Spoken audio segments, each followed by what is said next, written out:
Voilà, je me présente, David Znati, je suis ingénieur de formation, diplômé du MIT, et depuis 1985, je suis expert judiciaire, expert auprès de la Cour de cassation et auprès de la Cour pénale internationale. J'ai eu à traiter un certain nombre d'affaires de forensique et depuis plusieurs années, j'assiste d'ailleurs au Cybertech, qui est pour rester au fait de ce qui se passe en matière de technologie dans ce domaine.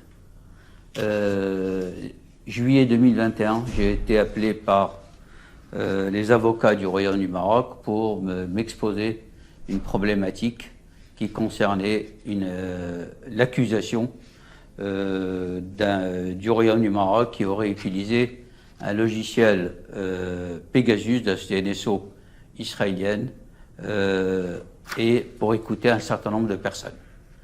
Cette accusation aurait été formulée par des rapports d'Amnesty International qui ont été repris par un certain nombre de médias. Compte tenu de l'importance de cette affaire, j'ai préféré constituer un collège d'experts, un expert en matière de transmission, télétransmission et autres, qui s'appelle M. Bernard Denis Larocque, et deux autres experts judiciaires qui font énormément de forensique, comme moi, M. Jean-Arnaud Cosse et Antoine Leroux. Nous quatre, nous sommes experts auprès de la Cour d'appel de Paris et deux auprès de la Cour de cassation. Dans cette affaire, je vais tout de suite donner les conclusions que nous avons émises dans notre rapport, qui a été déposé le 8 août 2021. La conclusion est qu'il fallait être extrêmement prudent quant aux constats qui ont été faits et aux publications qui ont été faites dans les journaux basées sur une analyse technique sur laquelle je vais revenir. Dans notre conclusion, les éléments techniques dont l'intégrité n'est pas vérifiable, tels que publiés par Amnesty International, ne permettent pas en aucun cas d'identifier ou de localiser techniquement l'utilisateur de Pegasus. Et cela, quel que soit l'émetteur, pas uniquement le Royaume du Maroc. Ceci nous amène à dire que sur le plan technique, la prudence est de mise en l'état des informations publiées. Ce point est important et je vais expliquer comment nous avons mené la mission qui nous a été demandée. La mission qui nous a été demandée, c'était de simplement caractériser les éléments techniques et s'ils étaient des éléments probants ou non. Dans notre rapport, nous avons commencé par rappeler quels étaient les éléments qui nous permettent de faire du travail de forensique en matière pénale sur des matériels informatiques, que ce soit des téléphones, des ordinateurs, des routeurs, ce que l'on veut.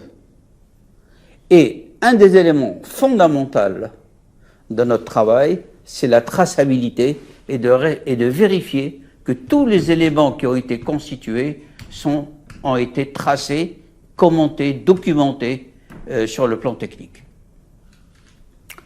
Une fois que nous avons rappelé ça dans notre rapport, nous avons listé les documents que nous pensons être ceux sur lesquels se sont basés les médias ou Amnesty International pour amener les conclusions qui ont été les leurs. Ces trois rapports sont le manuel d'utilisateur de Pegasus, et je vais rappeler tout de suite après comment fonctionne ce logiciel. Ensuite, la méthodologie forensique Amnesty qui a été constituée pour déterminer si un téléphone a fait l'objet d'une écoute par NSO. Et le troisième document, c'est le Transparency and Responsibility Report 2021, qui nous a été communiqué par les avocats du Royaume du Maroc. Alors, tout d'abord, le mode de fonctionnement de Pegasus. Pegasus est un système qui est basé sur le principe du 0D et du 0-clic.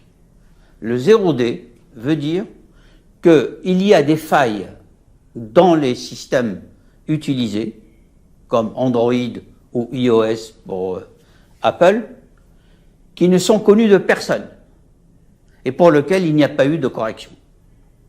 Ces failles permettent d'utiliser les logiciels développés pour écouter ou rapatrier des données. Et enfin, le 0-clic, c'est qu'on rentre dans le système sans aucune utilisation, en disant ce qu'on appelle des failles, et je ne vais pas rentrer dans des éléments techniques. Donc le 0D, le 0-clic. Une fois qu'on est rentré, Pegasus installe un agent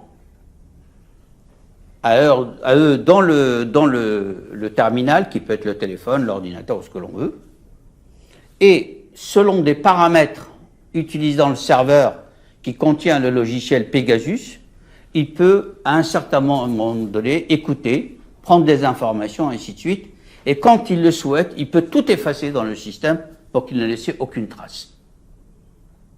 En plus, Pegasus utilise une technique pour masquer l'origine du serveur qui s'appelle PATN, Pegasus Anonymizing Transmission Network. Ce système permet de complètement cacher, comme le Darknet, de cacher les éléments pour retrouver qui est l'émetteur qui va rentrer dans mon système. Et généralement, donc, c'est très dur de retrouver l'émetteur.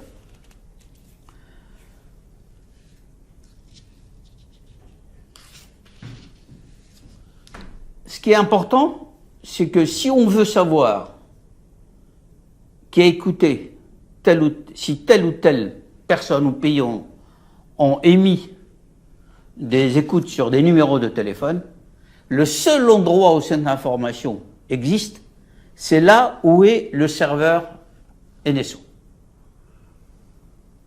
Et donc, la partie investigation, qui n'est pas de ressort des experts techniques, qui relève d'une investigation policière ou autre, va être le seul élément prépondérant pour déterminer une preuve structurée telle qu'on recherche dans cette affaire.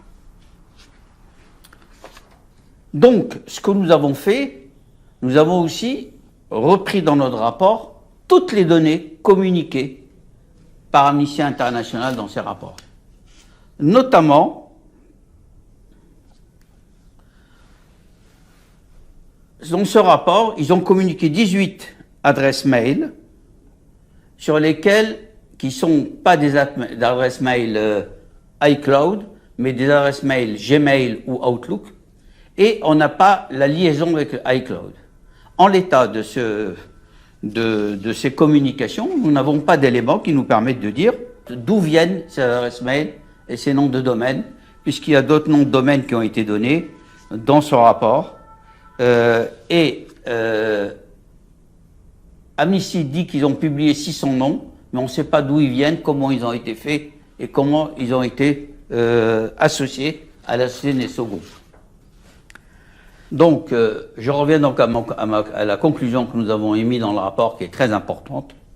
Les éléments techniques fournis par Amnesty International, ou tels que publiés par Amnesty International, adresse iCloud pour iMessage, nom des domaines, liste de cibles, ne permettent en aucun cas d'identifier et ou de localiser techniquement l'utilisateur du malware, Pegasus. Quel qu'il soit, notamment le Royaume du Maroc, et nous amène à dire que sur le plan technique, la prudence est de mise en l'état des informations publiées. Et je rajoute qu'alors que nous avons déposé notre rapport le 8 août 2021, le 1er septembre 2021, les investigations de la police espagnole dans une affaire similaire avec Pegasus n'a pas donné plus d'informations et est arrivé aux mêmes conclusions que les nôtres.